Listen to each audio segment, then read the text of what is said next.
আপনি আমার বিরুদ্ধে লাগবেন, কিন্তু হাসনাত আব্দুল্লাহর বিরুদ্ধে লাগেও তো আপনি কিছুই পাবেন না। জনগণই আমার প্রমোটর, জনগণই আমার ক্রিটিক, জনগণই হচ্ছে আমার প্রোটেক্টর।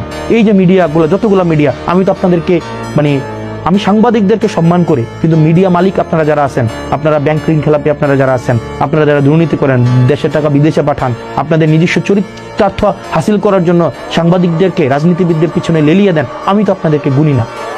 কারণ আমি জানি আমি কারো টাকা খাই নাই, আমি জানি আমি কারো কাছ থেকে একটা টাকা আমি চুরি করি নাই, আমি জানি। এবং কেউ বলতে পারবে না, নো ওয়ান, একজন ব্যক্তি আমার সামনে এসে বলতে পারবে না, কোনো তথ্য প্রমাণ কিচ্ছু দিতে পারবে না, কারণ আমি করি নাই। এবং আমি আপনাদের মিডিয়ার মাধ্যমে আমি যাইও না। এই মিডিয়াগুলো তো চালায় ব্যবসায়িক প্রতিষ্ঠান, বিভিন্ন কোম্পানির পাহারাদার হিসেবে মিডিয়াগুলোকে রাখছে। তারা যেন ঋণ খেলাপি করলে, ধরেন একজন 5,000 কোটি টাকার ঋণ খেলাপি করছে, তার ঋণ খেলাপিটাকে পাহারা দেওয়ার জন্য সে 200 কোটি টাকা দিয়ে একটা মিডিয়া করে। এবং আমি হাসনাত আব্দুল্লাহ নিশ্চিত করছি আপনাদেরকে, প্রত্যেকটা পয়সা, প্রত্যেকটা দায়িত্ব একটা আমানত, আপনারা আমাদেরকে ভালোবেসে দায়িত্ব দিয়েছেন, এবং প্রত্যেকটা পয়সার হিসাব আপনারা পাবেন।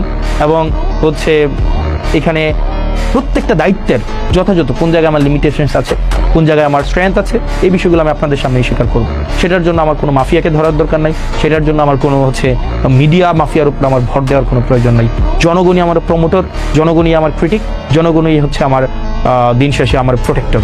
আমার কোনো মিডিয়া প্রোটেকশন, কোনো এইসবের দিন শেষে লাগবে না, as long as people are with me.